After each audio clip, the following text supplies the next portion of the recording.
Welcome to Rangers Nation Podcast, talking all things Texas Rangers. Rangers Nation Podcast is a part of Dallas Sports Nation, providing coverage of all your DFW sports teams. Now here's your host, Texas Rangers blogger, the Recliner Nerd. Hey, everybody, and welcome to Rangers Nation's podcast. I'm your host, the Recliner Nerd, John Moore, and today's episode is the former Ranger Roundtable Q&A. We've got some guests that are coming on and going to ask these guys some questions. We got three former Texas Rangers here. We got, first of all, obviously certified hitting guru and confirmed Judy, only by one. Only one is allowed to call him the confirmed Judy. Played 8 years in the big leagues with the Rangers, Red Sox, and Rockies. Drafted by Texas in the 30th round of the 1988 MLB draft out of Southeastern Oklahoma State University. Same year Darren was drafted, but he went a couple of rounds earlier. He is responsible for the She Gone movement. Jeff Frye. Jeff, what's up, bud? What's up, everybody? Thanks for joining us.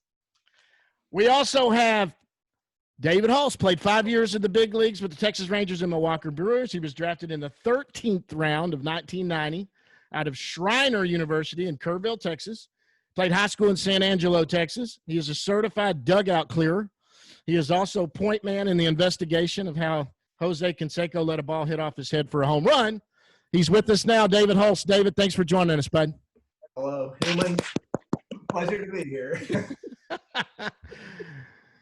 All right, he played 20 years in the major leagues with the Rangers, Cardinals, Red Sox, Rockies, Marlins, Astros, Mets, Angels, and Blue Jays. Drafted by the Texas Rangers in 1988 in the third round out of Rio Linda High School in Rio Linda, California. Son of Bob Oliver, who played 8 years in the big leagues. He is now a special assistant to GM John Daniel, and he also cheats at Words with Friends. Everybody welcome Darren Oliver. Darren, what's up, sir? Hey, how you guys doing? Wouldn't it have been easier to say who he didn't play with? Yeah, that's it. Yeah. Darren, I was looking over all of it today. I was like, I forgot he was there 20 years. I thought it was 15, but you snuck 5 extra in. We got some questions on that. Guys, I appreciate you coming in. And for the Words with Friends thing, Darren and I have kind of played Words with Friends off and on for years. And I swear to you, if we've played 100 games, he's won 95 of them. And every time I think I'm ahead of him, he comes up with that 95-word xylophone or something that he pulls out of thin air. And I'm always like, what the hell? And I'll message him, and he'll be like, oh, you know, what do you do? He's got a thesaurus next to him or something like that. I don't know. All right, guys, listen, we're going to open this up to – we've got some people that want to ask some questions to you. I've got some questions too, and I'll start out. Darren, I want to ask with you real quick. Your father was a big leaguer, 8 years. And now, obviously, do you remember him as a kid? Did you get to go out to the ballpark a lot as a kid when your dad was playing? All the time. It was great. And then, actually back then, we used to go he played winter ball. So he played winter ball in Venezuela. And actually back then, they made a lot more money in winter ball than they did during the season. Those guys, they worked in the off season. He was a cop in the off season. So the money wasn't like it was now. So it was a lot different. So what is your best memory of that when you got to go with him to the ballparks? Any great memories? Maybe somebody that, I know you guys brought your kids to ballparks. We've always seen it. Anybody's gone to the old ballpark in Arlington, the new old ballpark in Arlington, right there next door. We've seen firework night or something like that when you guys have your kids there. Was there a memory, Darren, a special one? You're the only one I can ask. Your dad was a big leaguer that you can remember. Oh man, somebody came and talked to me that night or played catch with me or something. Probably the biggest memory is after the game. My brother and I used to go around and we used to pop the cups that people would leave, like their beer cups or whatever, and just run around on the field all day. It was nothing to do with what happened during the game. It was always before and after the game. Like, hey, what time we leave for the park, Dad? And just going out there and just messing around. And, back then you could kind of do whatever you wanted to do. There was no security. You could kind of run around and like during the game, you could be in the clubhouse. It was a lot different than it is now. Now, how old were you when your dad retired? God, he must have been like in the early 70s. So I was born in 70s. So I guess I was probably I think I was 7 when he retired. Okay. Well, he didn't really retire. Usually, let's be honest, none of us retire. We're kind of forced out. But yeah, we'll just say retired. Yep. I've got questions on that. I've already asked Friday about that one. The day you knew that it was over. I got one for you and Hulse when that comes up later. All right. So with us right now, who has joined us so far, we've got Brendan, Matt, Naomi, Seth, and who else we got there? Matt, Naomi, Seth, Eric. Eric's here also. Any of you guys got a question for I can ask questions, or do you guys have a question? Just give me a hand wave if you've got something. All right, we got Seth. Seth is going to ask something here. You there? Okay, you got me? Gotcha. Okay. Well, I do appreciate it. You guys, all three of you guys are in my wheelhouse back when my baseball consciousness came about, and got to see all three of you play. So it's an honor. The one question I've got is I've got my boy sitting here with me who the Qigong movement as well. He struggles with being positive within the game. Baseball's a game of failure. Everybody says you always, you're going to strike out, you're going to make an error, all that stuff.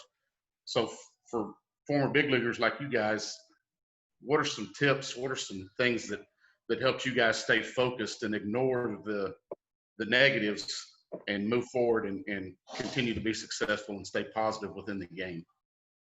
Well, just so you know, I'm gonna let David Hulse answer that question because he kind of coaches about 10 select baseball teams right now, so he has to deal with that on a daily basis. So go ahead and get it, Hulse.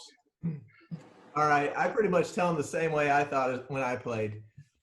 I could hear all 80,000 people when I was on defense and made a mistake. But when I was hitting, I did not hear one person or one sound. That's how focused I was. So when I'm coaching 12-year-olds and 16-year-olds, they got to block out their parents most of the time because they're telling them what to do every single pitch. But I just tell them, you're only as good as your last at bat. If you have a great at bat, you should take that out into the field on defense and play great defense. If you make a great play on defense, you should bring that in and you should be confident when you come up to bat. But if you have a bad at bat, you just have to say, all right, I had a bad at bat, but I get one or two more, it's over. And the very next time I step in there, I say, all right, we're right back to fastball, middle way, wherever it is. I'm going to be confident and I'm going to get a base hit or hit the ball hard at least. If I make an error on defense, then your teammates should be picking you up as well. So like you said, it is about 90% mental. And I have to tell 16-year-olds still every single game, get your head up, man. That's just one play. You're about to hit again in another inning or two. Go right back to your approach, reset, restart, and let's go from there. Strike one, strike two, strike three. And then after a game, if you have a terrible game, it's over. I mean, you'll go home and be mad for a little bit. We do it in the big leagues too. But when we would struggle, we would come out real early and break it down from square one again and just start hitting off the tee, soft toss, whatever it is, and start our swing over again so that we came in fresh and new and confident the next day. Thank you. Is that good, Seth? That's good. Hey, okay, Seth, thanks for the question. And guys, anytime you think of another question, don't hesitate. Just kind of, point up, say, hey, I got a question, raise your hand. Anybody else got a question? I've got some for them if you don't. Anybody else? Chad, welcome in, Chad. I got you down in there. Can you hear us? Give us a wave. All right, we got you, Chad. If you guys got a question at all you got to do is raise your hand to me. Oh, let's see who we got. We got Eric. Eric's got a question. Let me get you, Eric. Okay, just unmute. Are you there? Yes. You hear me? Gotcha. Okay. Go ahead, bud. So, Darren, in the 2011 World Series, what was it like whenever you realized that you were going to get that win on your stat? What were we thinking about when we thought we were going to win the game, you mean?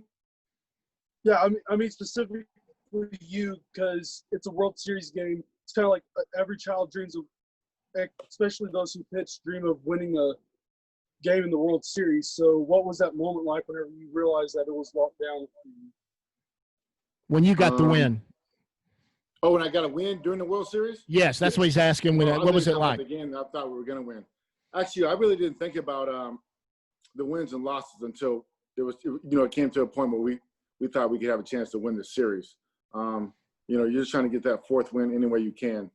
Like now I might think about it, looking back on it, it's like, oh yeah, I won a game in the World Series. But at that time, when we were playing, it was just the main focus is just winning the World Series. So I would think that probably most people's answers, especially when they're playing in big games like that, you know, you just try to focus on winning the series, not just, you know, because I got to win, or, you know, it's kind of, to me, it's kind of selfish. You know, it's kind of a team thing, especially when it comes down to the end. You know, I can think about it now, but, you know, it's at that time, though, it was all about trying to win the World Series. Is that good, Eric? Yes, it's good. Chad, you got a question. Hang on here just a sec, okay? Okay, go ahead and unmute yourself. All right, excellent. Hey, fellas, how you doing, man? I'm coming to you from a teepee in Big Fork, Montana, believe it or not, man. So, no joke, it's a teepee out here. So, hey, thanks for having me on, man. But, hey, I wanted to, you know, I coach ages between 12 and 18, sometimes up to 19. I have a question for Darren Oliver. You know, I have a problem, not a problem, but I have an issue with kids these days with all the info they're getting, and maybe the kids on here can talk about this as well. When they're 13, 14, 15, Darren, you had a long, distinguished career in the major leagues, not with max velocity, not with max, not with max velocity, max, being scouted extremely heavily, should I say. How did you last so long in the majors? And can you maybe some way I can talk to these kids about having, not at this moment in their time, having max velocity, everything right now, and what they can do to continue to improve, and how you stayed in the major leagues for so long with not the 97, 98, 99 miles per hour that everyone's looking for. I guess you weren't in the first part of this group chat, because John Moore kind of told you that I'm smart. Do you know that? I'm like the best player in Words with Friends. Come on now. You said cheater. No. No, really, you know, I think once you kind of get into the league and you start figuring out, you know, some of the I was big on mechanics. So I knew what I had to do between like each pitch. I wouldn't go like 2 pitches and miss like way far, you know, ball 1, ball 2. I knew how to kind of correct myself. Mm-hmm. And I kind of paid attention to the game. I mean, I was a student of the game. Obviously, you can't play that long and not have the blazing fastball and stuff like that if you're not really paying attention of what's going on. I see a lot of guys just, you know, if you throw 95 to 100, there's not a whole lot of thinking going on. But you can't throw that long for that long. You can't sustain 95 for 10 years. I'm telling you right now. Just like guys when they're running, you know, you can't run fast forever. You can't hit for power forever. You're going to lose a little bit of something. It's a game of adjustments. You got to learn to adjust and do what you have to do to stick around. So I would always encourage kids to pay attention to what's going on. You know, listen to your outfielder, listen to your coaches, listen to the third baseman, listen to everybody, and try to get as much information as you can.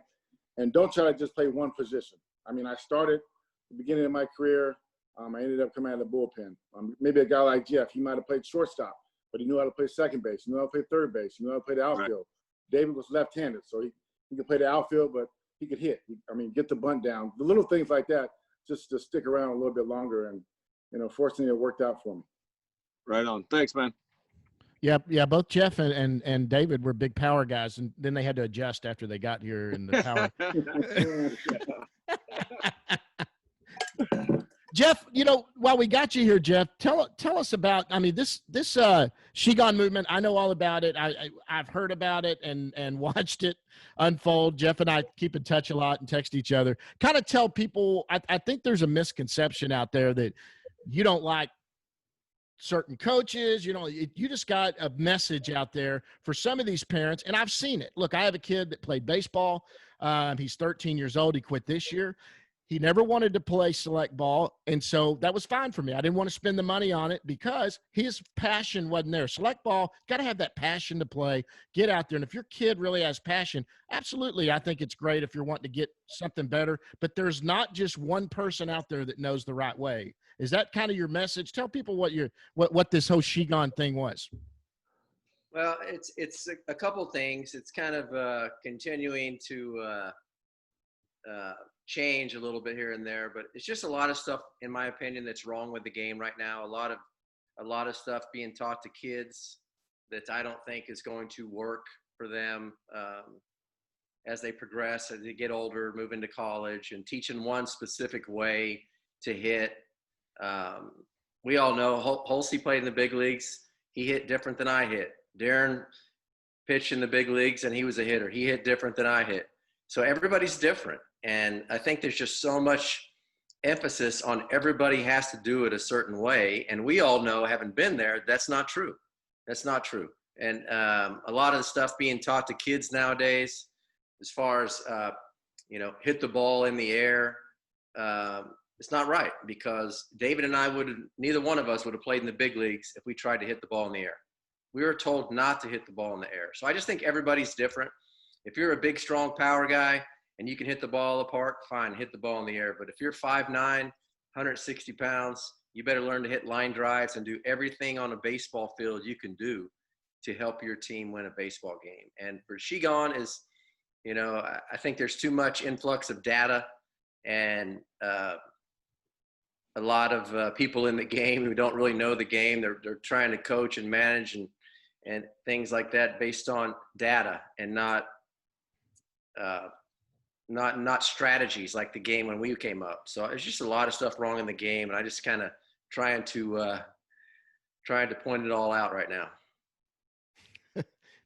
And I think you've gotten a few people's attention. That's just my opinion. I think few. Anybody got a question? I've got plenty. Oh, Matt, go ahead, bud. The question I have, and I work in Silicon Valley. I grew up in this area, and I have a 12-year-old son that actually sees a lot of these hitting coaches that, they charge a lot of money. These travel teams cost between $500 to $900 a month. They're teaching, don't be linear, don't be rotational. It's all about movements. It's all about exit velocity. I feel sad because I kind of grew up in an inner city area. And, when I talk to my son about baseball, his friends are saying, you got to launch the ball in the air. You got to, and I'm teaching my son to be like linear hitter, center field, right center, working with his hitting instructor, no more than I could do. But he's getting a lot of this information from his 12-year-old friends and 13-year-old friends. And my concern is that as he's in the middle school and high school years, this is going to be more of an emphasis. And my son wants to defend himself and talk more about it.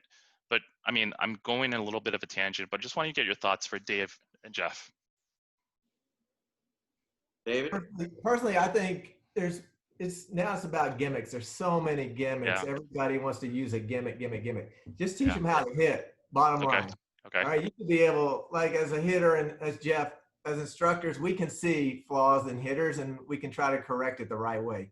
Sometimes you just, because a guy hadn't hitting well, you say, here, try this, hold a pipe or sit on this ball or put this between your legs or do this and this and this. I want the guy hitting immediately. There's so many instructors that take 10 lessons to even get him standing in the batter's box right. I want him to hit it right away.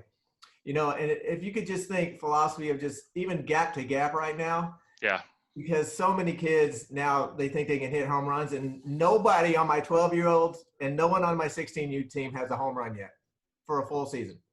All right, hit 400, get on base, make things happen, steal bases, be productive that way, drive runs in, have quality at bats, and you're going to be seen more as trying to hit home runs all the time, because I haven't seen any yet this year from anybody on any team. So again, if we could be more gap to gap and, stay through balls and instead of pulling off balls and thinking about launch angle, which doesn't even come till after you've got extension through the ball, but you got guys saying, I got to launch this ball up, so they're losing their barrel behind them and hitting pop-ups all over the place. It's way too much information going on when we need to simplify it and make it as simple as possible, because it's definitely the hardest game in the world. Yeah, I teach, gap to gap is what he's learning. And I agree with you, David. Go ahead. Jeff, you got anything to add? Yeah, I agree. It's I believe in the KISS method. Keep it simple, stupid. And it's for me as a hitter, it was just every day was if something wasn't going right, I would just experiment a little bit, maybe change a little something, move up in the box, move back in the box.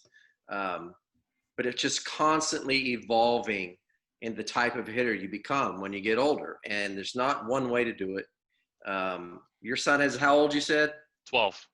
12. See, yeah.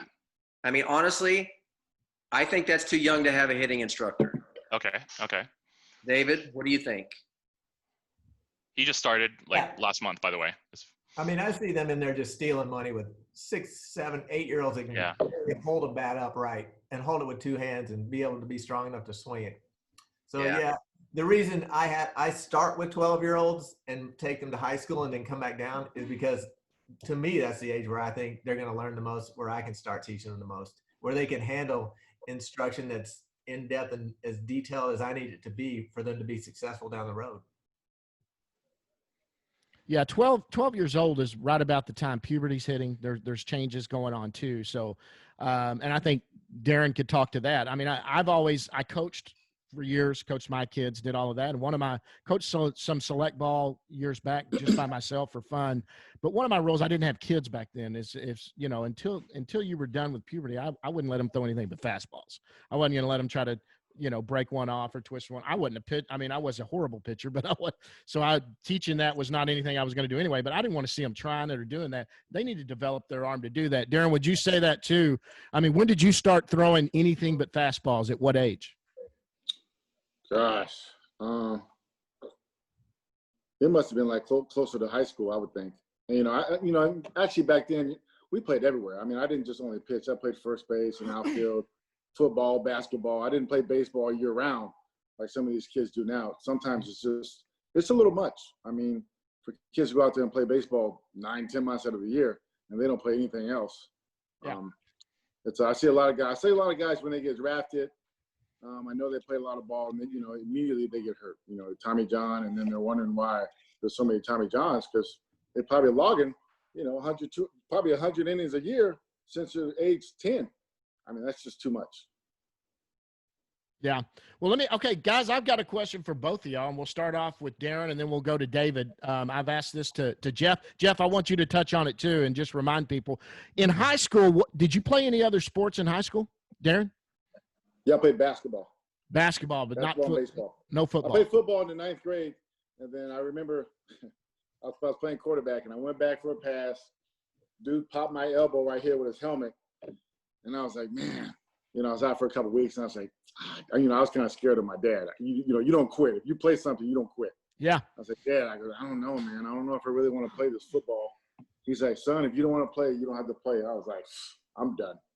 I'm stick to basketball and baseball for the rest. That was the first sport he said, okay, if you want to quit, you're okay. Yeah, I think he knew something, so it was all right. David, what about you? I played, as I grew up, it fell into 4 seasons. You played football, basketball, baseball, track. It was perfect. You could do them all, and they just fell right in line. Then when I got to middle school, I played football, basketball, and was running track. So in 3 years of middle school, I saw, as a wide receiver, I saw 3 passes in 3 years. So I was like, this isn't fun anymore.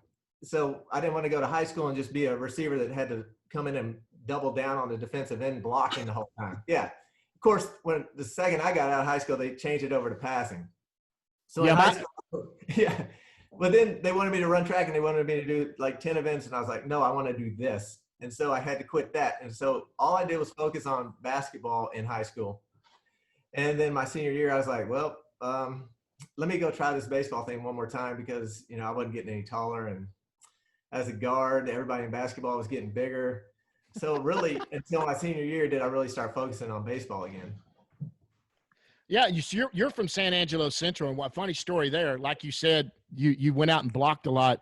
My high school football coach was Dan Gandy, who became San Angelo Central's high school football coach. You and I graduated the same year, I think. Did you graduate in 86? I did, 86. Okay. Yeah, so he left a couple years later and went to San Angelo, and that's when they started developing quarterbacks. They threw a lot. He threw a lot with us, but we also had Barry Foster in the backfield. So as a wide receiver, I was a lot of blocking downfield is what I did. Right. Jeff, tell them about you in high school. You were a 3-sport. In fact, you went to college on basketball. Yeah, I used to be a lot taller in high school. I was like 6'6". No, but I actually I played basketball, baseball, and football. I was going to junior college to play basketball. when I graduated high school, and saw pretty quickly that that wasn't my future. Me and D used to play basketball all the time. We did. He's got some game. He does have some game. And actually, that's how I tore my ACL one off season. Oh, don't tell. Now you I can thought say it was that. the treadmill. No, I was jogging. Remember, I lied about it. No, it was basketball. Fell off a curb. I think you might have been there too that day. So it wasn't a dog running up the stairs with the dog? No. It was. We used to play. Me, Kenny Rogers, Rick Helling, Darren would go over to this little gym, get fit right by the stadium, and that was our off-season cardio. Was playing basketball. And this one time, we were playing these guys, and we were beating them pretty bad. And so they took me out on a layup, and I came down and tore my ACL and was out for the year after my rookie year. So.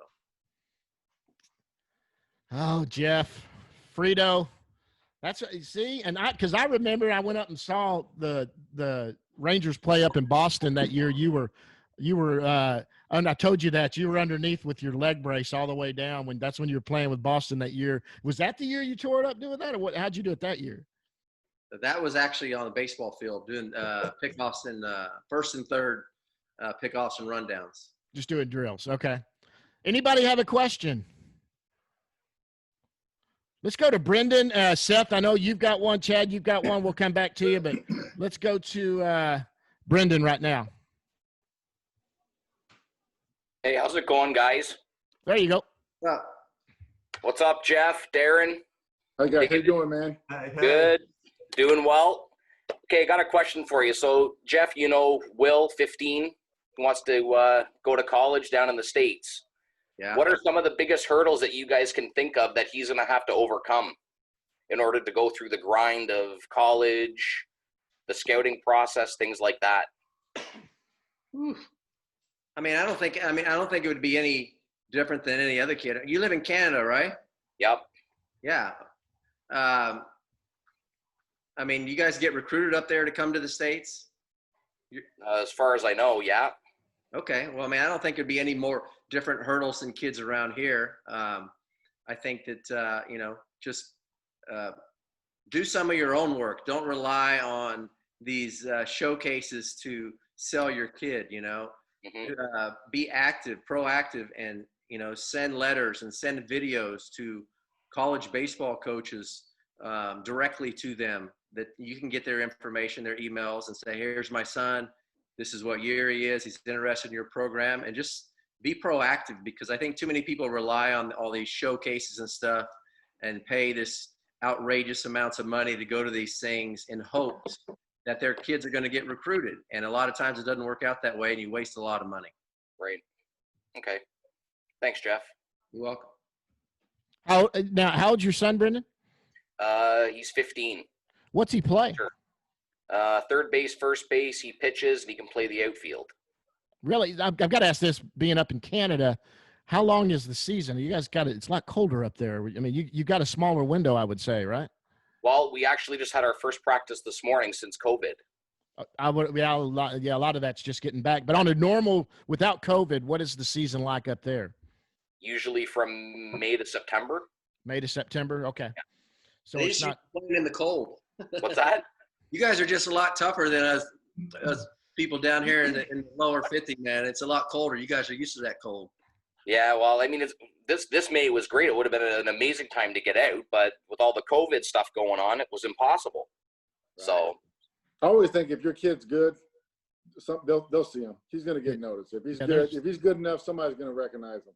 Don't worry about that. Yeah, there's scouts everywhere. So if he's good, he's like, I don't know, 11th or 12th grade, somebody will see him. Because I'm sure you guys play like tournaments down here in the States, correct? Yeah, last year we had 2 down there. He wants to go to. We were thinking about colleges, like they have camp days and things like that down there, and bringing him down, and have a vacation, right? Come down to a camp day at a school that's in where he wants to go. Like he's looking Midwest, right? Northern U.S. stuff. So a weekend down in the States down there going to a camp day would be great for him, right? Because it's somewhere he wants to go. Yeah. Yeah, absolutely. Right. They'll find them. Yeah, you both hit the nail on the head. As far as showcase tournaments and things like that in high school.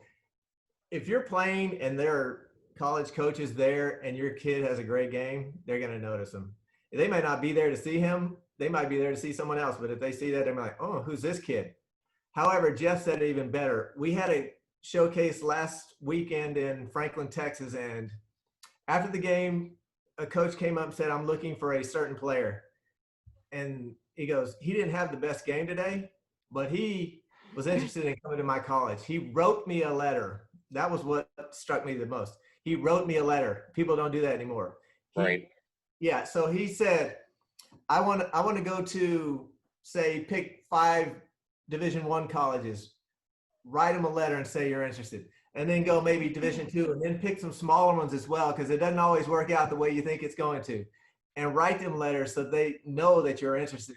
And like you said, if you're going to go to a college day or something like that, pick a school that your kid has interest in, because otherwise I've never heard of really of a good story of those, unless you're a school that you really are interested in going to, so that they can put you on the radar. Right. Awesome. Well, thanks, guys.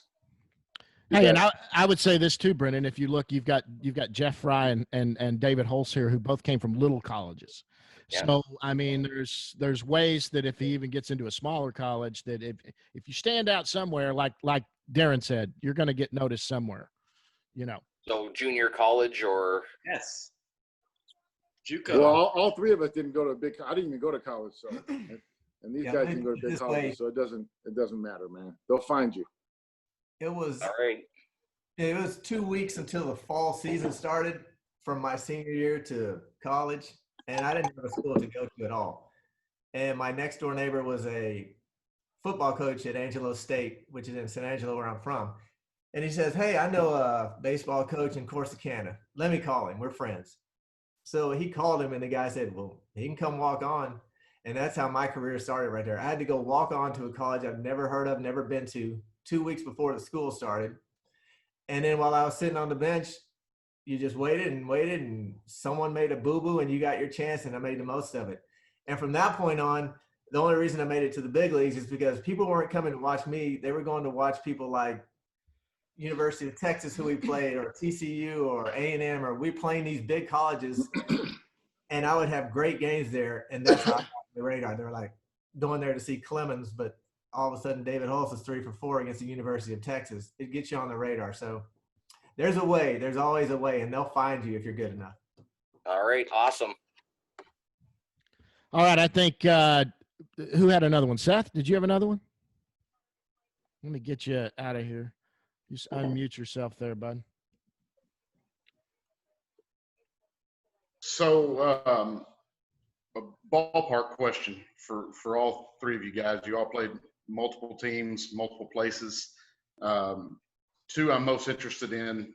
One that's real common for all of the Ranger fans, and now that we've got the new park, is did the heat really affect you as a player here in Arlington? And then on the opposite side of that, I think Darren, you and Jeff both played in Colorado a year. Does the altitude actually affect things up there the way that maybe some people perceive it to be? You want to go, Jeff, or you want me to go? You go first. First of all, that Colorado altitude, that is no joke.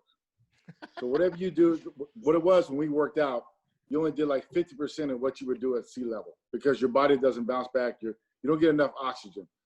And I used to always, like in the beginning of the season, I would look at the schedule. Every starting pitcher would look at the schedule and figure out what games am I going to be playing on the road? Because if you had to play games at home, if you had like a 11-day homestand, you're like, man, I got 2 games at home. That's the first thing you did. You're like, oh boy, I got to pitch because I'm telling you, you throw a curveball and one might bite. You're like, oh, that was a good one. And you'll throw the exact same curveball and that thing would just spin up there, and guys like Jeff would pop it up in the air and it's gone. So my thing was, I didn't really care about the numbers. I was like, if I can outlast the opposing starter, I figure I got to win. That's what I thought about. I didn't care about trying to go 7, giving up 3 runs, because it usually wasn't going to happen. And if it did, I was gassed anyway. I can only go like 5 in the third most of the time, 6 at the most. He was my agent at the time, so I'm sure he was watching most of the games. Like It's this. it's tough. It's tough. I'd rather pitch in the heat than pitching in Colorado. But Texas, I mean, the heat in Texas is no joke. You guys know, I mean, they allowed us later in the season during the summertime to, wear shorts during batting practice because it was so hot. And I remember going in after batting practice. Usually a batting practice is about 45 minutes, and they would only make you stay out there for 2/3 of it, like 30 minutes. You could go in early. But a lot of times during the heat of the summer, I would go immediately in, put on some shorts, and get in the cold whirlpool and try and refresh my body because, I mean, it just zaps all your energy. And it's, when you do that over like a 10-game homestand, man, you are exhausted by the end of the homestand, just from the heat. Yeah, go ahead. Oh, you want me to chime in? Yeah. Yeah. Hey, when we played at the original ballpark in Arlington, they had a little digital thing out in right field that said the time and the temperature. I remember that. Like 10 o'clock at night, and that thing was still reading 100 degrees. And to me, I thought that was like, well, the other team will see that, and that'll be to our advantage. But it probably wasn't because we never won games anyway. But how I saw it was, I guess I was too naive to even notice heat. I was so blown away to be in the big leagues and playing every day that I really didn't notice the heat. I said, if it's too hot for them, it's just right for me. And then when we got over to that new park, it probably ruined us because we take BP and then we go jump in the pool inside. And it was probably the worst thing we could do, to go hot, cold, and then try to get hot again. But they had some better ways of dealing with it later on. But I don't know. I just like it. Hot is hot, right? I hated. Here's what I hated: going up north to start the season when there's so many teams down south or domes you could play in. I didn't like playing in cold weather early in the season. Oh yeah. I got credentials, and I never realized how hot it was as a fan going to those ball games until I got to go sit in the press box. And I was like, oh man, this is a lot better than this is a lot better. And I tell you what people don't know either, for guys that sit in Seth, I know that you're from Arlington or you're around, you've gone to the ballpark in Arlington, I'm assuming, gone to games out there. I've been a fan in those stands, but I've gone down onto the field before the game while these guys are hitting batting practice. The air doesn't move down there. It didn't when it was hot, and I was just it wasn't long I was there. I was ready to go back up to where the air conditioner was. So, hey, have you guys, David, or I know Darren has, because Darren, you're officing over there, but Jeff, have you had a chance to go over and see the new stadium? I haven't been in there yet. I just driven by it. It's getting a lot of bad reviews, though. On the exterior, yeah. I can't lie. The first time I drove by, I go, "Is that a barn?" So I guess I'm part of that crowd now. So that's all right, Hulse. You're just off the legacy program right there. No free tickets. I'll try to hook you guys up. Hey, the inside is nice. I don't care what the outside looks like. That inside is nice. I was there the other day. Yeah, it's amazing. And it plays big. That's what I like. Plays big. You got to hit it. Yeah, you don't play on the outside. Play on the inside. If it's beautiful in there, then that's what you want as a player. Nice. It feels good in there. Yeah, and the press box is open now, so we're not even behind glass anymore. And I tell you what, it does play big. And the pitchers, they were interviewing the pitchers, Zoom calls like this afterwards, and they got a little smile on their face. And Darren, I'm sure you would like that too. They'll move the fences in. Give it time. The pitchers will complain. They'll get their way. Just right now, it's too soon. But give it like 2 years. They'll move them in like 20 feet, like they always do. Like Detroit. They want offense. They don't have the juiced balls yet for BP. Wait till the game. Right. Just give it time. I want one of those suites behind home plate. John, why don't you get us one of those suites behind home plate so we can all watch a game right there? That's what I really want. Me? Oh, those things. If somebody's got access to that, let me know. I will go 100%. You're the assistant to the GM. You need to go over to Boss over there and tell him to get you. Yeah, I wish.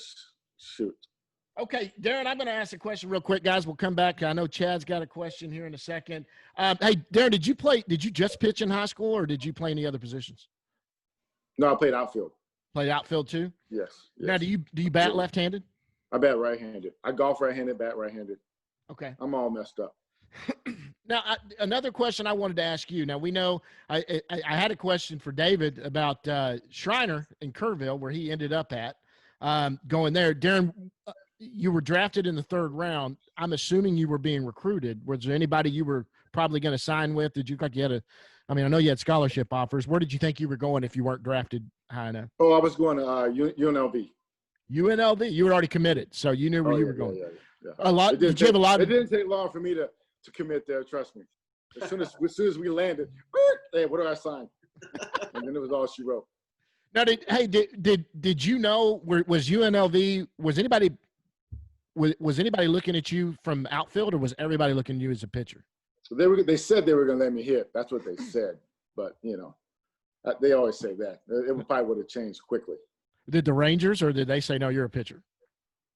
Yeah. No, in pro ball, it's one way or the other. You're not going to be able to do both. I think it'd be too hard. Okay, I'm gonna sprinkle in questions here as we go. Chad, you had another question, I think. Let me get to you here in just a sec. Go ahead, Chad.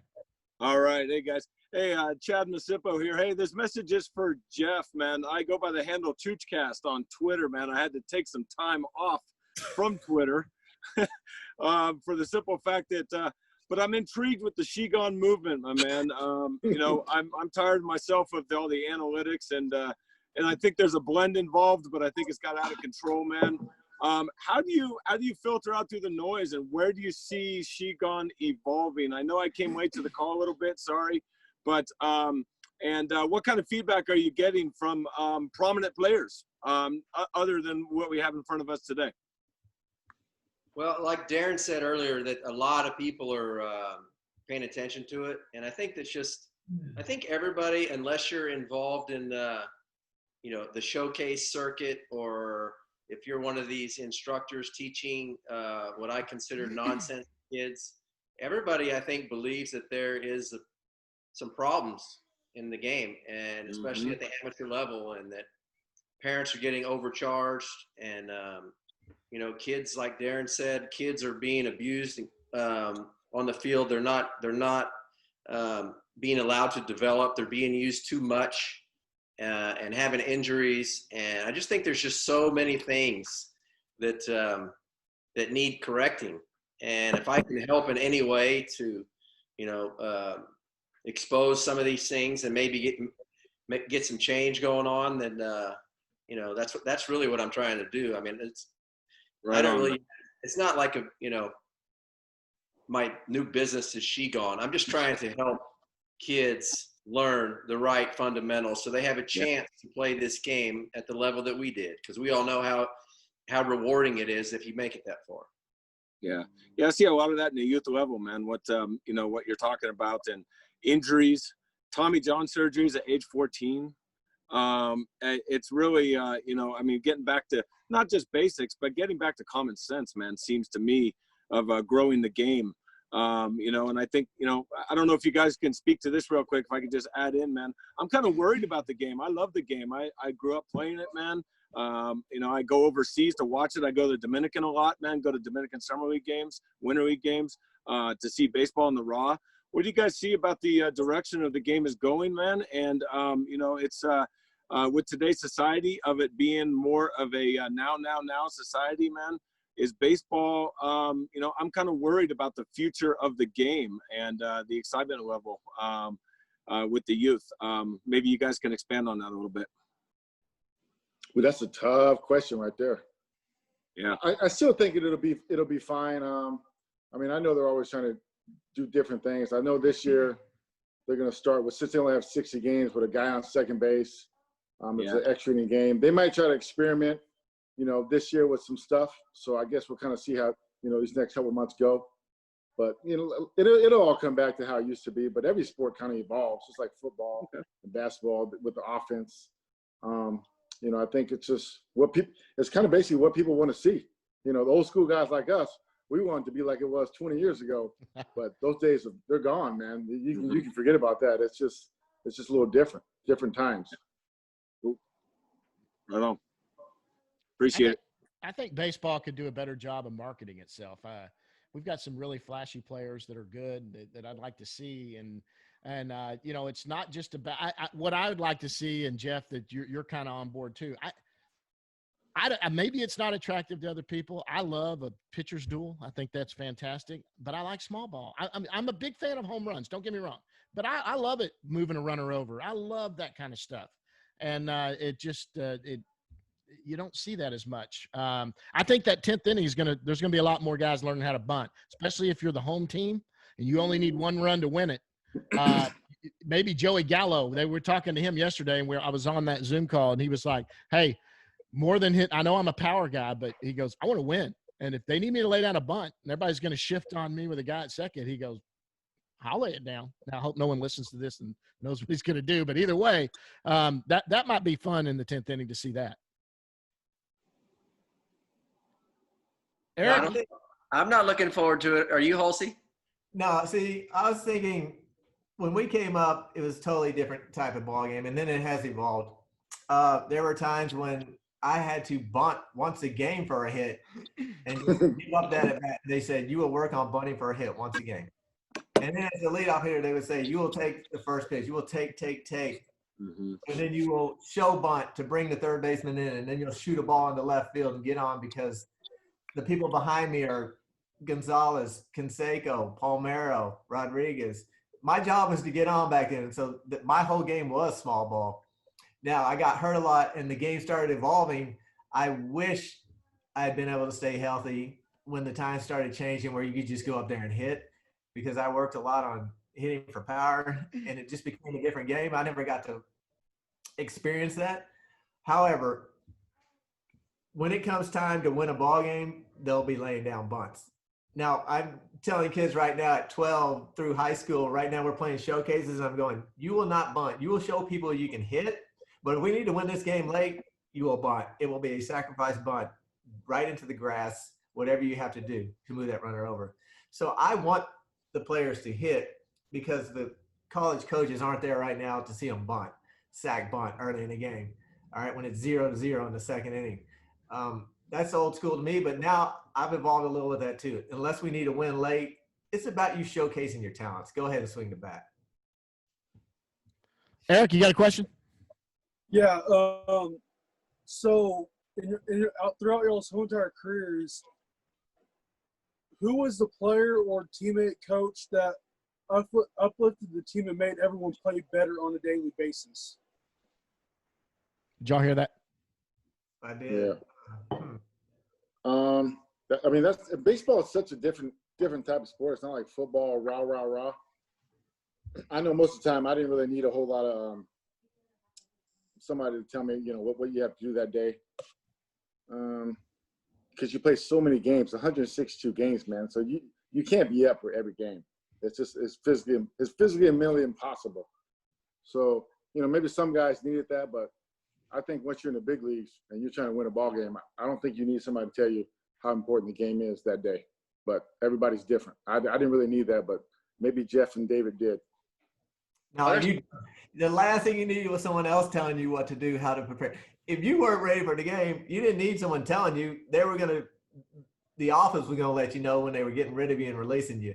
So everyone had a job to do, and they knew it. Yeah, we rah because we're teammates, good hit, good swing, good this, good play, nice pitching, whatever it is. But if you couldn't get up for a game by yourself and you had to have someone helping you out, then there was a problem. But also there were guys that would keep you in check during the game too. Like, come on now, let's get it together. But, to me, what uplifted me most was a manager who was a player's manager that had played in the big leagues, that knew everything about the game, what went on day in and day out, that would just lift you up and let you play. And he'd come by and say, good game, kid, or come on, kid, you need to pick it up a little, work on this. But it was a player's manager, not the kind that would just ride you the whole time and would, show favoritism towards the superstars or other players. Just players like, for example, Phil Garner, when I played in Milwaukee, was the greatest manager I ever played for. He knew the game. He knew he played hard, and he said, if you played hard like I did, then we won't have a problem. And that's how it was. Yeah. I got some. Go, Frye. I mean, we had there were certain coaches that we had. I think, first off, the manager's position when we all came up was a position of authority. Okay. These guys had been in the game longer than most of us were alive. So we didn't dare question anything they did. Right? We hardly even talked to those guys. I was afraid to talk to the manager. But we had certain coaches that I feel like, at least in my situation, I wanted to perform well because those coaches would be proud of me. Okay. Rudy Jaramillo got me fired up all the time. Okay. Rudy, I knew, was in my corner.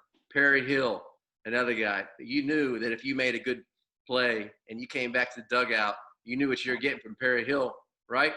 That's what I'm talking about, right? And it'd make you excited. You'd feel proud, and you knew this guy really was happy for you because you worked your butt off all through your minor league career and just made a great play in the big league. So there were certain guys like that, I know Mickey Hatcher. Was Mickey Hatcher not get you fired up, D, in Anaheim? Oh, yeah, he's funny, man. I'll tell you what, though. You know who I know I'm kind of going off the subject, but that's why he's laughing right now. That guy right there, David Hulse, we play in a lot of golf tournaments. I'm telling you guys, a lot of golf tournaments. And I always have to get on David. Let's go, man. You're better than that. Let's go. I need you right here. I need him in this golf tournament. And usually it kind of works out, doesn't it, David? Yeah, I do need him for stuff like that. Man, he gets down on himself. I'm like, let's go, man. You're just giving it away.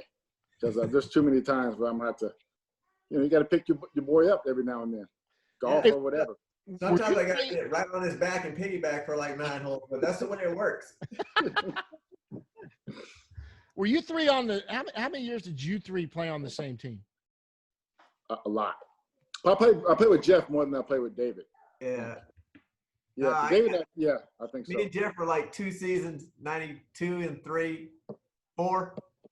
Yeah. Darren was 94. Then I went to Milwaukee. Let's just be honest, John. I played with everybody for a long time. You know what I'm saying? Yeah. Asking you who you were. 2 of the 1,000 of players I probably played with for a long time. All right. Let me get in here real quick. I got a question for both of y'all. So when did this is for both. Now, Jeff's talked about this. This is pretty funny. In fact, when Jeff got drafted, he didn't even he found out later, and when he didn't even realize he got a bonus. That's a funny story. I'll tell that in just a second. But for David and for Darren, you were taken in the 3rd round. David, you were 13th, right? You were in the 13th round. So where were you guys at? We'll start with Darren. Where were you at when you found out you got drafted? I think I was still at school because I was in California. We didn't really graduate high school till like the middle of June, like end of June. So I don't know when the draft was, but I knew I was still at school. And I think somebody called the school and told me, and I was like, all right. It wasn't a big deal back then. It wasn't on TV. Yeah, it's not like it is now. Yeah. So I really didn't know what the draft was all about. Had no idea. But you were getting scouted pretty heavily, I would imagine. If you went in the 3rd round, did you see people at your games? Yeah, I did. Yeah, but I didn't really know what was going on. Probably a good thing, I guess. David, what about you? You were 13th rounder, little school, Kerrville, Texas. So when did you realize, hey, man, I might have a chance to get drafted here, or did you have a scout talking to you? Yeah, here's how old school I am. When my senior year in high school, all through my college career, in the summer, Major League Baseball had Major League Baseball tryout camps. And individual teams like the Pirates, the Royals, the Yankees, they would all go around the country having tryouts to try and find kids. So I always drove all over the state of Texas to try and find one. So I was at the Kansas City Royals tryout camp in Kerrville, Texas at Shriner College, and ran a 60. And the guy next to me, I was like, well, that's kind of weird. He's wearing track spikes. So I ran it, and we photo finished at the end, and all of a sudden I'm walking around, and this guy comes up and goes, hey, I'll give you a full ride right now to go to Shriner College. And the first thing I said was, I haven't even hit yet. And he goes, I don't care. So that's how my career started at Shriner College, which back then was NAIA. It's now Division III, but they had full scholarships then. So I played there, and every year the Kansas City Royals, we're going to draft you this year. We're going to draft you this year. And they never did. My senior year, they still hadn't drafted me. So I was actually at a Texas Rangers tryout camp in Arlington, hitting in the cages back there, those old cages, and it was pouring down rain. And I had a great round in there and then another great round.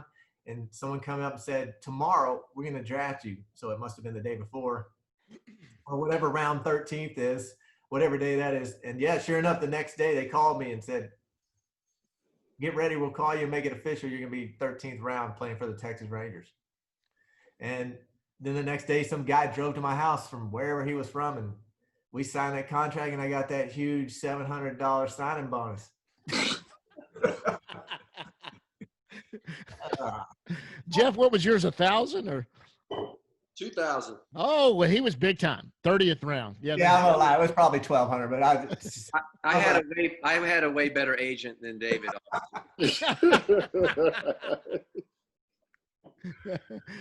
Darren, you got the bigger one, third rounder. They had to talk you out of UNLV, I'm assuming. That's right, man. They give me the big money. Big money.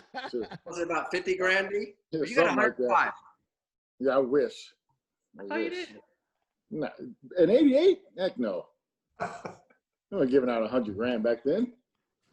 First rounders were getting like 100 or 200. No, they weren't. I think they got like 80. Okay, so I want to go to all of y'all. Jeff's talked about this before. Then we'll go back to some questions from you guys. Where was your first pro game? Where was rookie ball for you guys? Let's start with you, Darren. Do you remember? Yeah, we were in so I'm thinking I got drafted. I'm like, oh man, they're gonna send me to Florida. I'd never been to Florida before, so I'm just thinking Miami. That's why in my mind I was like Florida, Miami. There's gonna be beaches, bikinis everywhere, and I go to Port Charlotte, Florida. I mean, I don't think you guys ever been to Port Charlotte, Florida, but it is absolutely. Back then, it was the worst. As soon as I got off the plane, I was like, why am I so sticky? Like, what's going on? And it was hot. We played at 12 o'clock in the day. Nobody at the game, just like these backfields out there burning up. 9-inning game. I was like, this is not it. I was like, this can't be pro ball right here. And just sucked it up for the 2 months I was out there. And to be honest with you, I don't think nobody liked rookie ball. Not in Florida. These guys probably went to the short season A where they play like at night up in Butte, Montana. But I had to go they sent like the high schoolers because we're not college ready like these guys were. Yeah. You go to rookie ball and learn how to play baseball again. Like the drills, the running, it was awful. It's absolutely awful. And it's like this all day. It's like hot. It's awful. It's every day. You get Sundays off, 10 o'clock games on Saturday. You get on a van with about 10 guys. It was difficult that first couple months. I was like, this is not fun. But it got better, obviously. But first couple months was not fun. David, what was yours? Butte?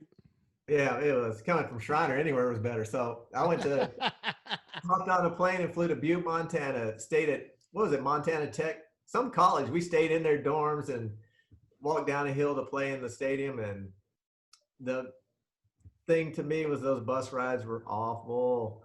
And the hotels we stayed in were terrible. Just a quick story. We played one night in Butte and we got hammered, just killed.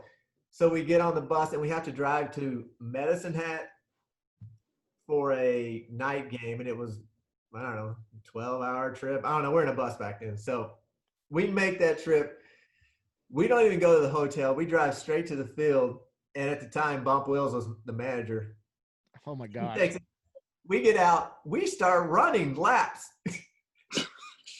We ran during our batting practice time, their batting practice time, our infield outfield time, their infield outfield time. And then the umpire said, hey, we got to play this game.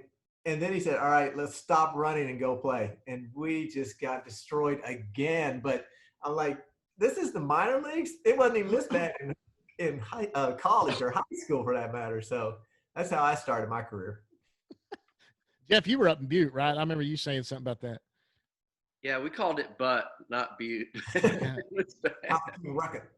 And we called Port Charlotte Port Toilet. Yeah, Butte, Montana, and I wanted to quit baseball. I had a stretch where I went 0 for 37 during short season, and lived in the Montana Tech dorm with a guy named Mike Spears, who was there for his second year in Butte. And Yeah, he had a booger collection on his wall in our room. It was really awesome. Wow. Hopefully David didn't stay in that room 2 years later. Well, you and Jeff, you and Darren were taken the same year. Now he was 27 rounds ahead of you. So I can't seem to remember the press conference where y'all were sitting there with your new Ranger jerseys and hats and introducing y'all. No. All right. Anybody here got a question before? I've got plenty to ask, but Matt, you got something?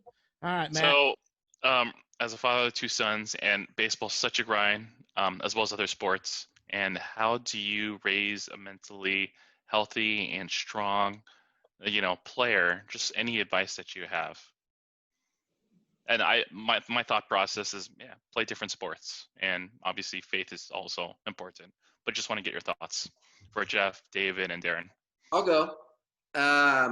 Honestly, just be dad, man. Just love your kids, and don't force them to play things they don't want to play because they're not going to be good at it. And once you take the fun element out of it, they're not going to want to do it. So, I get this question a lot. It's like, what should we do? It's like, your son's 12, right? Go in the backyard and play catch with him. Go, buy him a net, buy him a tee, give him, make it fun where you and him are together, and he'll get better. If you practice, you're going to get better, right? And just make it fun. I mean, and just the thing is, if you really think about it, there's 750 Major League Baseball players in the world. Okay, so 7 billion people on this earth, right? What are the odds that your kid is going to make it? They're not good. The odds aren't good for any kid. So let them have fun. Just be a loving parent, and I think in the end, you'll be thankful. Yeah, that's what I would say. I mean, I have boys too, but I'm telling you, I was around. I mean, shoot, I played for a long time in great stadiums and stuff like that. And the most memory my kids have about me playing is going to the field with me, saying, "Dad, it's too hot. Can I go back in the clubhouse and get some Gatorade?" They don't even want to play. They did not want to play baseball. And I'm glad. I mean, a little bit. I kind of wish they would have, because I definitely would have made it fun, because I know how hard it is.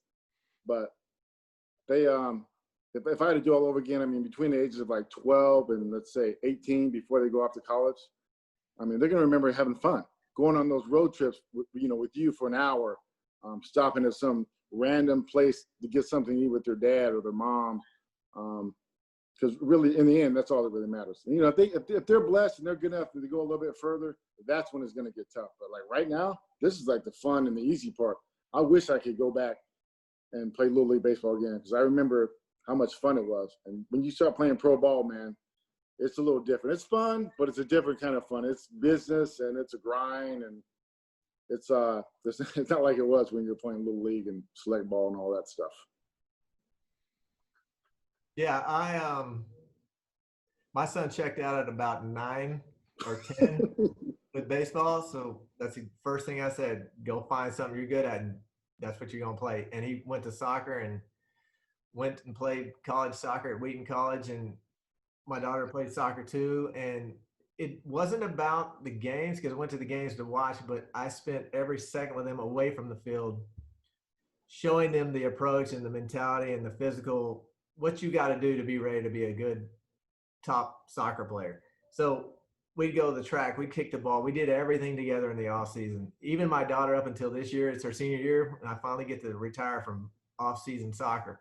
But we still take her to the gym, take her to the track, make sure she knows what it takes, work her hard, show her hard work ethic, and then let them play in the game.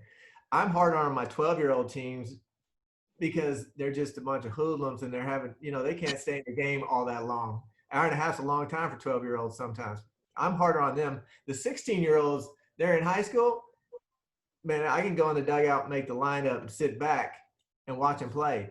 I don't have to yell at them. Sometimes I got to say, let's go, pick it up a little, but it's more great job, and it's more about correcting their mistakes when they come to the dugout from the field or an at bat.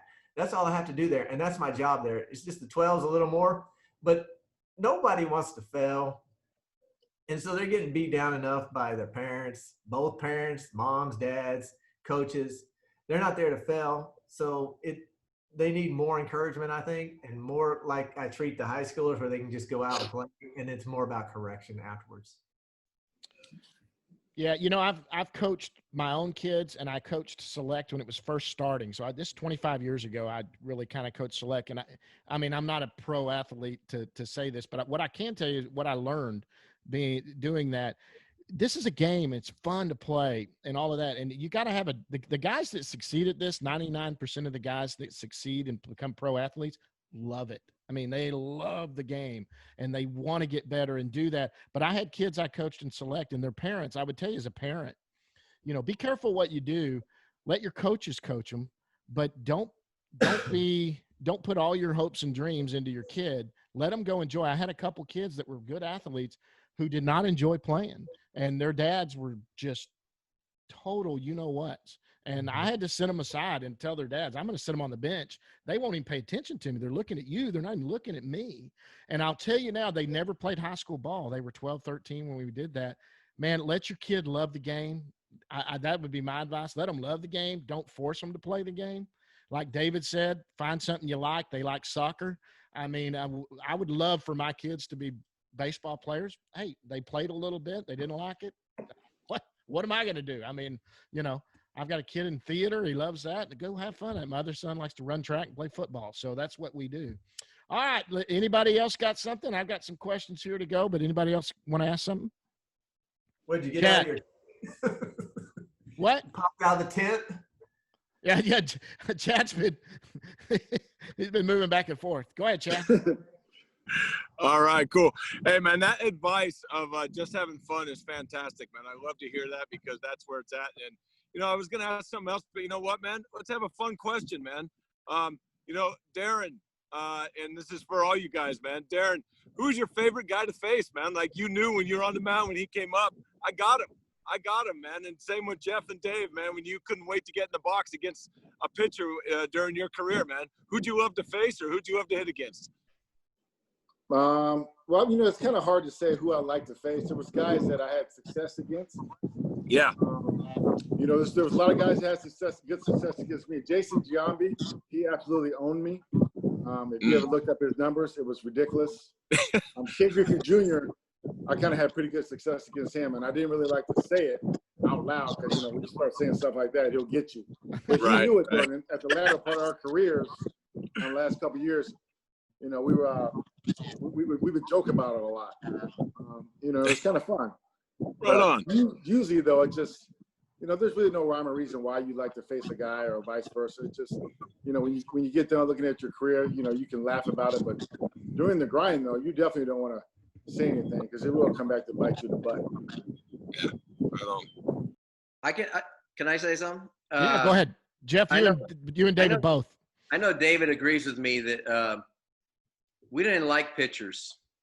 We just, especially, we liked the pitchers on our team. Every pitcher on every other team we hated. So, me personally, I loved facing, the best pitchers. I love facing Randy Johnson. I love facing Roger Clemens. That's the ultimate challenge. If I get a hit off one of those guys, everybody that I grew up with in Oklahoma and California is going to be telling their friends, you see Frye get a hit off Randy Johnson or Clemens? That was cool to be able to do that. It's the guys that, just got called up from AAA that I didn't even really know their name that I would go 0 for 4 with 3 strikeouts against. I was always like to face in like the studs, I mean, it's more rewarding for you to get out Ken Griffey Jr., D, than Joey Cora, right? I didn't like facing my friends. I didn't like facing Jeff, put it that way. It's hard to face guys you played with, and then you got to face them in a game. It's tough. I mean, they're smiling. You can see them in the on-deck circle, smiling. And then they get a couple hits, and then it's just not – it's bragging rights. And next thing you know, you're getting blown up on one of the pre- and post games because he hit a cycle off you. So it's just not like I didn't face David, luckily. He's lucky. But I faced Jeff a lot. It didn't go very well against me either. That was you that he hit the cycle against, wasn't it? The ball should have been caught anyway. That's what I said. Yeah, I did not mind facing any right-handed pitcher. I didn't say I was successful. I just didn't mind facing any right-handers. However, obviously I'm left-handed hitter. I did not want to face Randy Johnson ever. But when I got to Milwaukee, we didn't have enough right-handers. So I had to face him 10 times. And I was 0 for 9. And then one night in the Kingdom, I just said, I'm going to get in the very back of the box. I'm going to get as wide as I can. I'm not going to strike. I'm going to choke up. And I'm just going to try to put one in play. And I fastball away. I hit a line drive right over third base all the way down in the corner. And as I'm running, I get a triple out of this, but as I'm running, he is following me around the bases, and he is airing me out. More curse words than you'll ever say in your lifetime, probably. So I get to third, and I'm scared to look at him. I'm looking at the coach saying, is he still looking at me? And then come to find out it was the only extra base hit by a lefty all year off of Randy. So, I brag about stuff like that. Righties, I wasn't always successful, but I wasn't scared. But funny things when me and Jeff would be playing together, hitting 1-2, someone like Eckersley would come in, and we'd both get a hit, and we'd be like, yeah, I'm hitting 1,000 against that. And then one year it was Lee Smith. So we knew they were Hall of Famers. We're like, yep, 1,000 off of Lee Smith. Well, things like that were fun, but you remember those because they were great pitchers, like Jeff said. Hey, guys, we're going to start to wind this down. I got a few questions I'm going to ask these guys real quick, and then we'll wind this thing up. One that I've already asked Jeff, and Jeff's had all of these. I'm going to ask Darren and David. Hey, where were you? And tell us about when you got called up. Where were you at?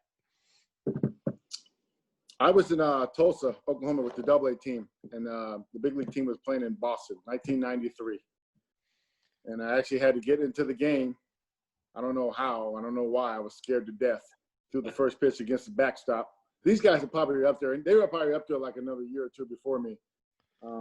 They were on the fast track. I guess I was on the slow track. But so how did you find out? The manager called you in and said, hey, you're going up to the big leagues. And, immediately you call your parents. And then next thing you know, you're flying first class, which I had never done before either. So that was kind of exciting. From Tulsa? Yes. Where were you headed?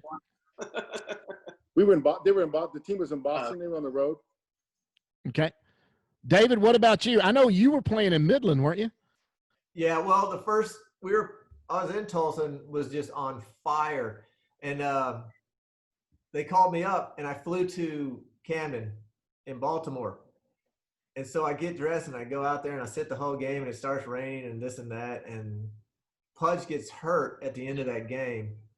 And they're like, oh, we got to send you back down. We need a catcher tomorrow. So then they sent me back down the same night to Midland.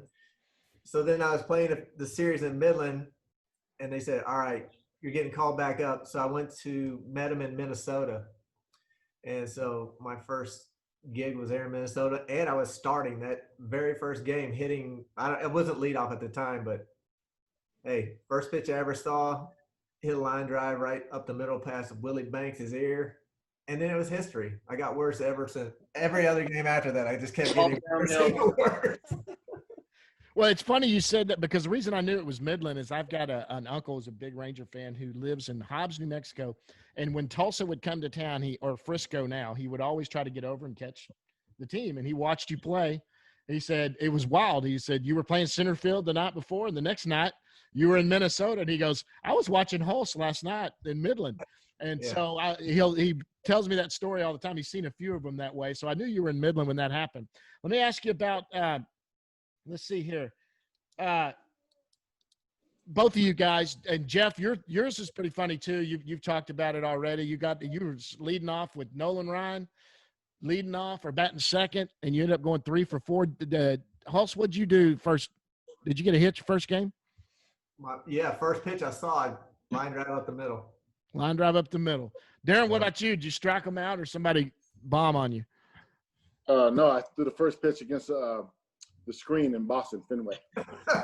Hey, it worked for Nuke Lelouch, right? I was facing Mike Greenwell, and then I ended up, it was an intentional walk. That was the only batter I faced. I went inside, and I didn't really know the rules back then because, I came up from AA. And I went inside and immediately started crushing the spread.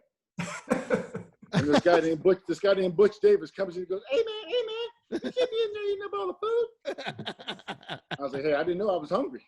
I saw some food. I started eating. That is awesome. Okay, tell me the best thing you loved about the big leagues. I mean, was it the travel? Was it the stadiums? Was it the fans? I mean, you guys probably have a lot of different ones. None of us ever made it to the big leagues. Jeff, you've had some great stories in the big leagues. Both of y'all talk about something you just loved in the big leagues. What did you love about it the most? That wasn't the travel, but there were some nice cities to go to. It was more about just accomplishing your dreams and your goals, that you actually made it. And then, from that point on, it's like, I got to do whatever I can to stay here. So just the fact that I made it was enough for me.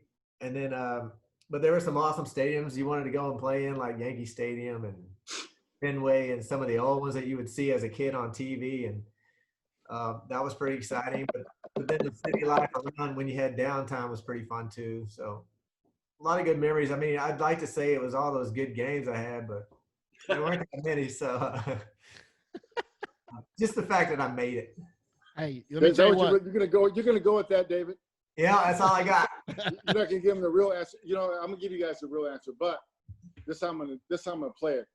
Besides the paychecks, besides that, because that's really the truth. That's a given, right? That's a given. So hey, you got a significant raise when you got to the big leagues.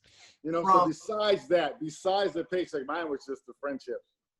From $1,500 a month in AA to that first check I got in the big leagues, it was like, huh?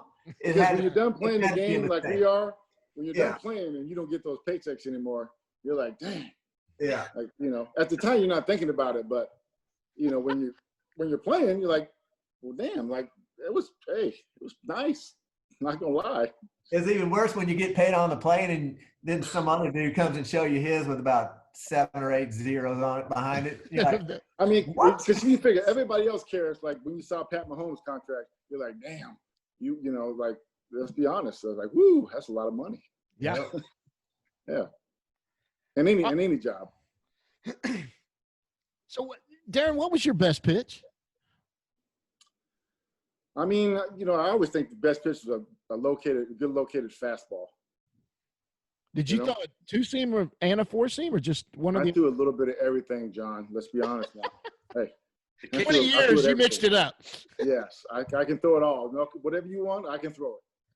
Hey, I'm not kidding. Y'all don't even know when he came up. This dude threw hard. He was striking out. He was striking out 10 players a game. Yep. And then he got hurt. He got old. Whatever it was, you got to give him props for learning how to pitch. I mean, besides just blowing people away, he actually learned how to pitch. Worked on a cutter, whatever it was. He said, whatever pitch I needed towards the end of his career, and that's what made him so successful. That he was smart, as he says, on Words with Friends, but he did learn how to pitch at the end of his career. That's what kept him around. Look at David pumping my tires right now. You're welcome. That's why he's his golf partner and not me, because he's blowing him up. Even though I'm a better golfer. No, honestly, when Darren first got called up, he was throwing like 95 to 97 with a freaking curveball, yellow hammer that would just buckle dudes' knees. I remember him throwing it to Jim Tomey, and he told me it was like, oh my God, it was nasty. And then after 9 or 10 years, he didn't have the velocity, and to his credit, Bob Apodaca, I believe, taught him a cutter, and he became a completely different type of pitcher and had 5 consecutive years with the ERA in the 2s, in his 30s. And that's kind of like what he said earlier.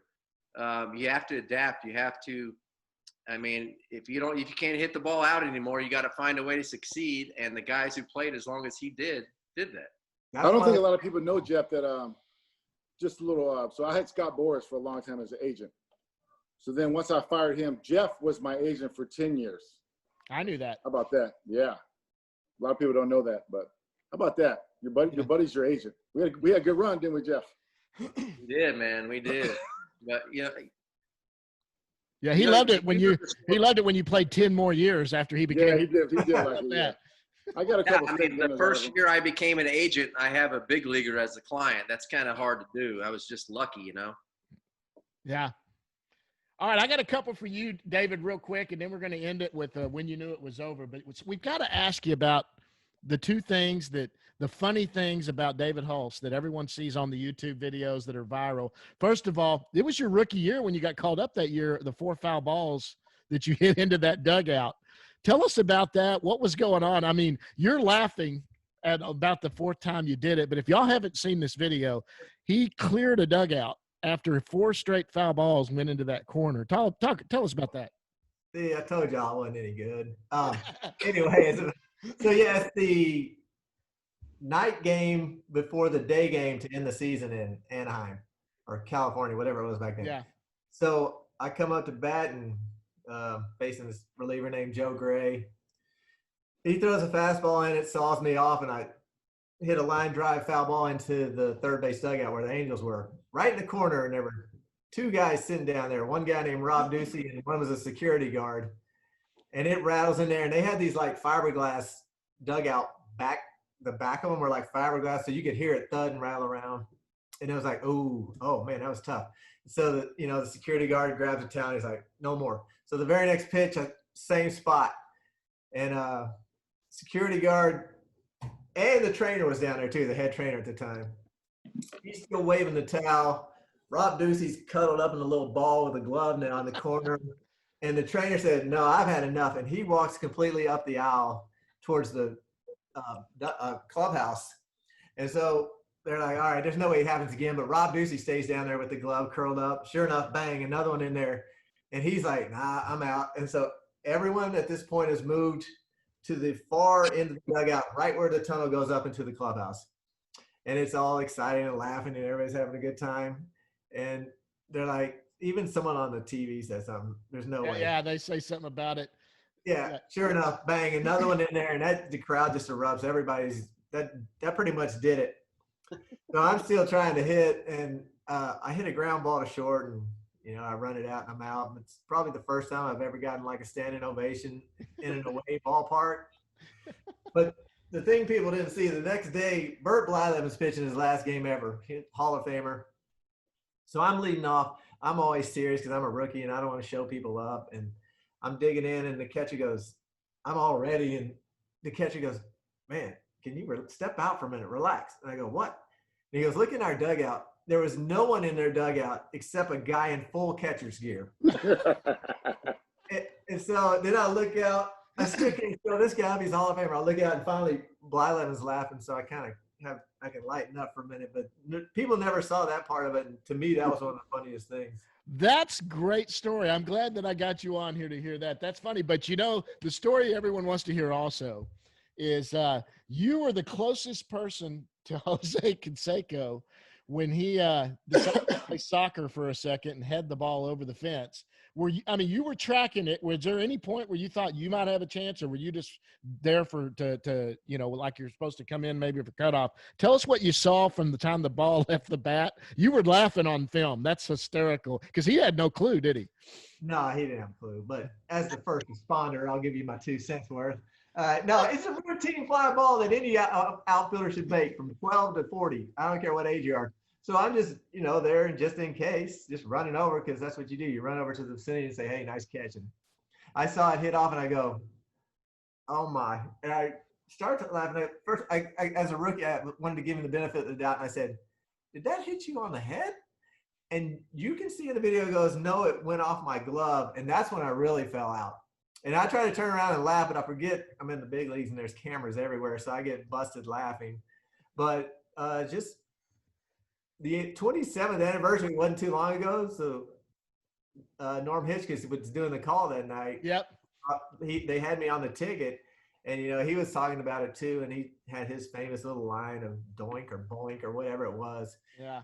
So it was fun, but the next day we did the old thing, tape the glove on top of his hat, and his locker, like big leaguers would do, and just like when a guy would run into a wall, make a play or something, or not make the play, they tape like a sketch outline of his body on the tape. So it was funny, but the fact that he said it hit off my glove is what set me off.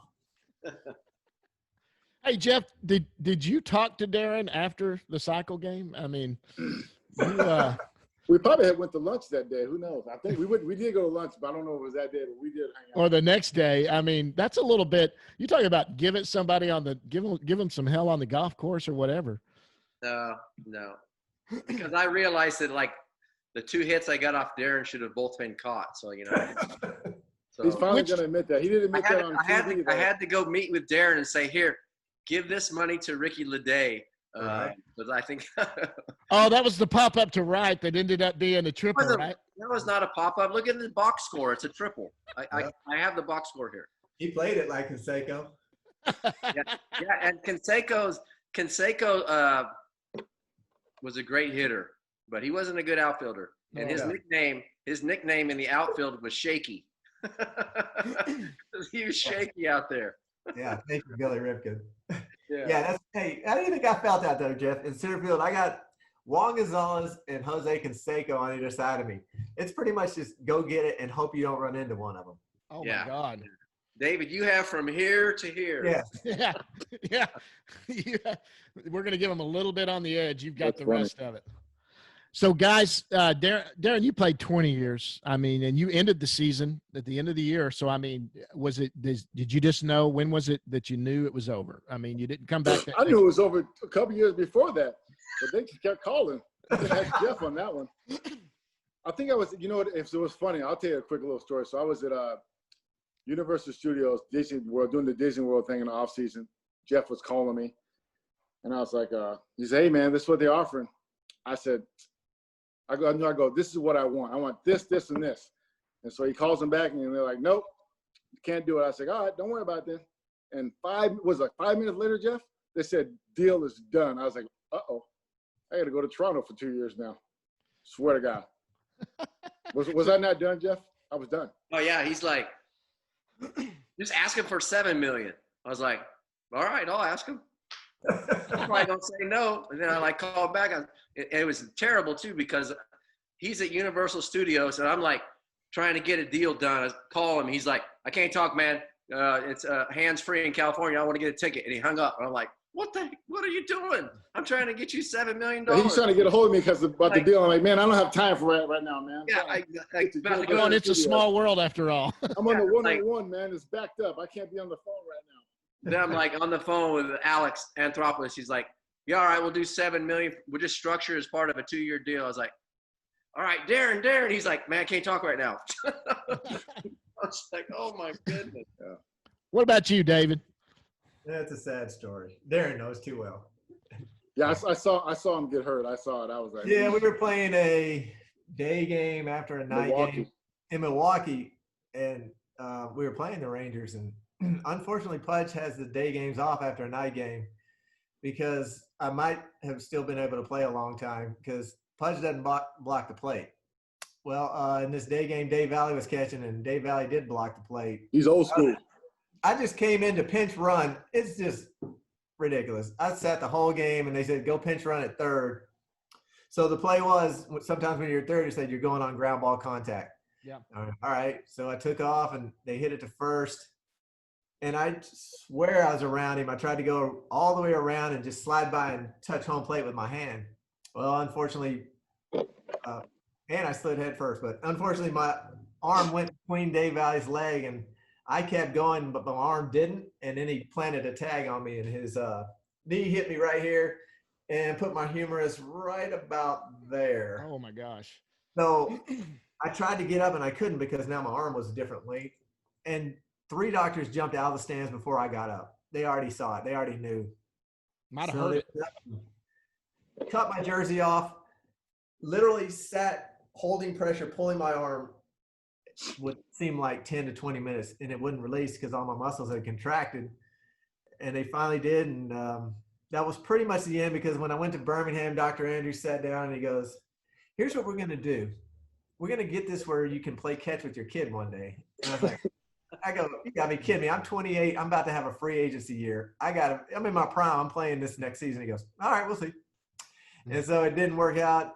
I signed a free agent deal with the Padres. Couldn't get to San Diego in '97.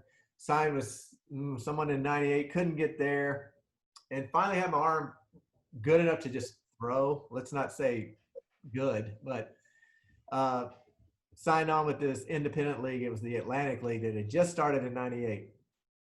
Played there, was leading the league in hitting.